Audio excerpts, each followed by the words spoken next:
Author of Taxifornia, an old friend of ours, James Lacy. All right, James, welcome to the program. Now, look, Trump probably wins the Republican primary. He's got a big lead.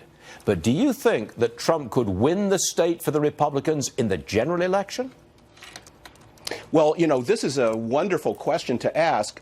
Trump is way ahead in California. According to the landslide Ensign poll, he's 16 points ahead, crushing Cruz, all demographic categories, all quadrants of the state, winning with Asians, Latinos, young people, old people, men and women in the Republican Party.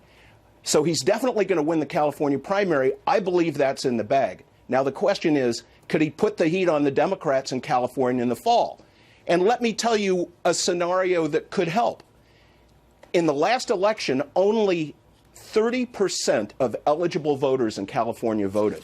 Believe it or not, there's 25 million eligible voters in California, but only 7.5 million came out to participate in that election that Jerry Brown won for governor. He won by 1 million votes. Fascinating. Well, if you have 70% of your electorate that isn't voting, and you have a candidate that's making an appeal to first-time voters, and we saw in Massachusetts that many first-time voters came out, 20,000 Democrats changed registration to vote in the Republican primary. There's a scenario whereby Donald Trump could put enough heat on the Democrats that they would actually have to compete in California. This is fascinating, I'm not prepared James. to say that, you and I have had this conversation many, many times. I've always said that in my lifetime, California will never vote Republican in a general election. But you're holding out some hope there. Hold on a second, James. I just want to bring this to you. One more clip from my interview yesterday with California Republican Congressman Duncan Hunter. Watch this one. Yeah. California hates business. California hates productivity. California hates ingenuity and innovation, and they want you to move to Arizona. That's their plan. I'm not sure how it works because they want to tax somebody, right? So they're going to run out of people to tax. You know, James, I was not expecting to hear that from a California congressman, of all people, but he said it right out there, and there was quite a response to it. I take it you agree with him, though? Well, I do agree with him, but I think that there's a terrific frustration and that voters have simply given up in the state.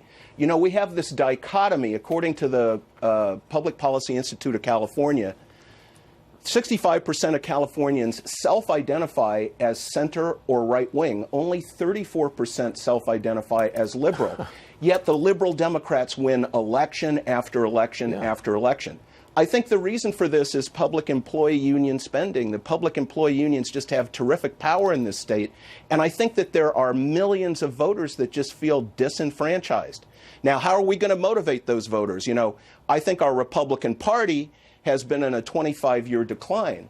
But if a Donald Trump can start to get independent and Democrat voters back into the Republican column and back into the habit of voting Republican, well, Jim Brulte, our state chairman of the California Republican Party, be very happy. Let me say this. I was a delegate to the 1976 Republican National Convention. That was the last contested convention of the Republican Party. I was a delegate from California for Ronald Reagan, and I have to say, right now, Donald Trump has twice as many votes as Gerald Ford had in his margin of victory at that convention. Wow. I think Donald Trump is on a path to victory. I think he's going to be our nominee. Between New Jersey and New York, he's going to pick up 300 and California, 350 delegates. That puts him at 1,000. And there's still 18 races to go. So this business about how the math doesn't work for Trump, I don't know who's calculating the math. I wish they could get Stephen Moore to do it because he'd be able to show you that right, Trump's going to win the nomination. Very good stuff. We appreciate it. James Lacy, everybody. Taxifornia. We'll see you again soon. Thanks.